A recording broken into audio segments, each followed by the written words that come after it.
Ito guys, pag-usapan lang natin ang breaking news. Ayon kasi sa balita, Diyos ko, Daniel Padilla nakita sa shooting ni Catherine Bernardo sa Rizal dahil sa bagong serye.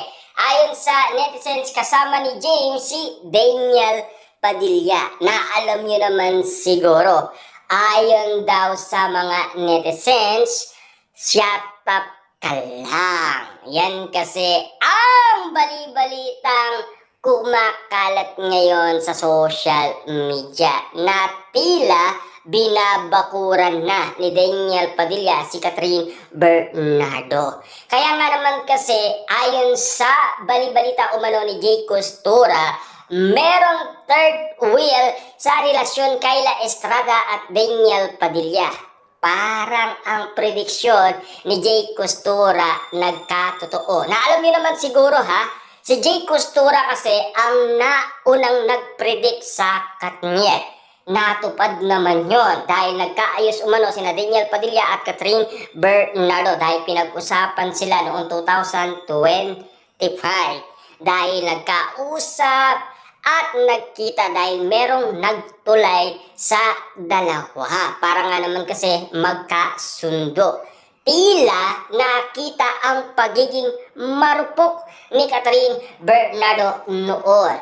Hanggang ngayon kasi tila mahal pa rin nila ang isa't isa at walang pagbabago sa kanilang pagmamahalan. At lalong-lalo na kasi ang nagbago lang ang kanilang pagiging mature. Yan kasi ang mga bagay-bagay na inayos ni Daniel Padilla at Catherine Bernardo sa kanilang sarili. Para at least malaman natin na kakaiba na sina Daniel Padilla at Catherine Bernardo. Tila ang bulong-bulungan dati, hindi magawa ni Daniel Padilla ang pagiging action star dahil sa lagay ni Catherine Bernardo dahil tinatawag siyang pabebe girl sa kanyang actingan moment. Kaya nga naman kasi si Daniel Padilla para maisagawa niya ang kanyang kagustuhan at pangarap na matagal-tagal na tulad ng kanyang Tito Robin at ang kanyang ama at lalong-lalo na ang kanyang mga titong iba.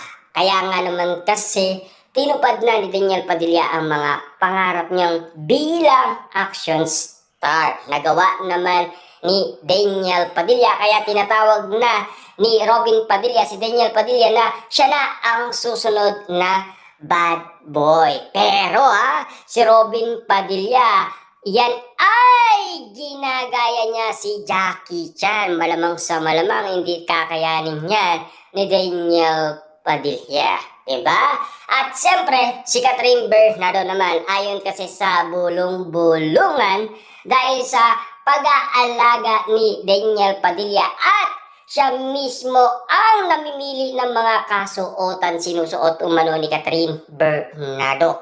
Wala siyang kalayaan. Kaya nga naman kasi parang binigyan lang nila ng space ang kanilang pagmamahalan para at least tuparin nila ang kanilang kagustuhan. Yan din kasi ang sinabi ni Catherine Bernardo noon nagkaroon sila ng reunion kasama ang tatlong direktor, si Direk Cathy, Direk May at Direk Olivia Lamasan. Ang tatlong direktor ng Katniel, ang tatlong direktor na nagpasikat sa Katniel. Kaya nga naman kasi kung gusto nyong balikan, nandyan lang naman kasi yan at pwede ninyong mapakinggan ulit si Catherine Bernardo at Daniel Padilla sa isa't isa kung ano ang nililinaw nila sa kanilang sariling pananaw at kagustuhan. Pero at least bali-balita na. May mga pasabog na kasi kina Daniel Padilla at Catherine Bernardo dahil nag-iingay na rin sila sa social media. Lalong-lalo na kasi si Mami Bernardo, Direk Cathy at ang ABS-CBN saka si Direk Olivia Lamasan tungkol umano sa project ng Katniel. At least malinaw na sa atin. Kaya nga naman kasi sumasabay na rin ang iba't ibang mga netizens tungkol umano sa planong balikan ng Katniel sa kanilang tambalan dahil sa kanilang bagong movie na matagal na nating inihintay at inaasam-asam na mapanood.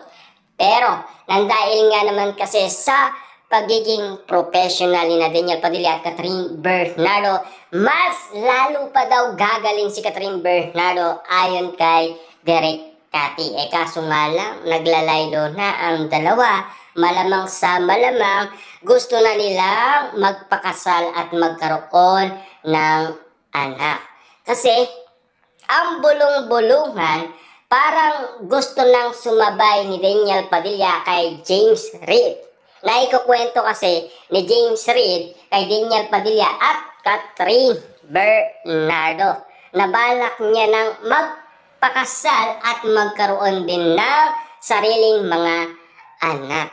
Kaya nga naman itong si Daniel Padilla binabakuran na si Catherine Bernardo. Kaya naniniwala ang karamihan doon sa prediksyon ni Jay Costura na talagang merong third wheel sa relasyon Kyla Estrada at Daniel Padilla. Kaya nga naman hanggang ngayon naniniwala pa rin ang mga Katniel fans na mabubuo ulit ang pagmamahalan ng Katniel. Kita nyo naman ha, matagal silang nagdadasal at marami silang nakalaban tulad na lang ni Andrea Brillantes, Gillian Vicencio at iba't iba pang mga sangkot ng dahil daw sa iwalayan. Diba? Yan kasi ang mga napag-usapan noon.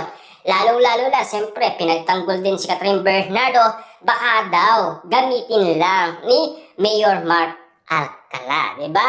At lalong-lalo na, siyempre, pinagtanggol din si Catherine Bernardo dahil ayaw kasi ng karamihan na mapunta siya kay Mayor Mark Alcala. Pero wala silang magagawa dahil mahal ni Catherine Bernardo si Mayor Mark Alcala. Ang tanong, totoo nga ba ang pagmamahal ni Catherine Bernardo kay Mayor Mark Alcala?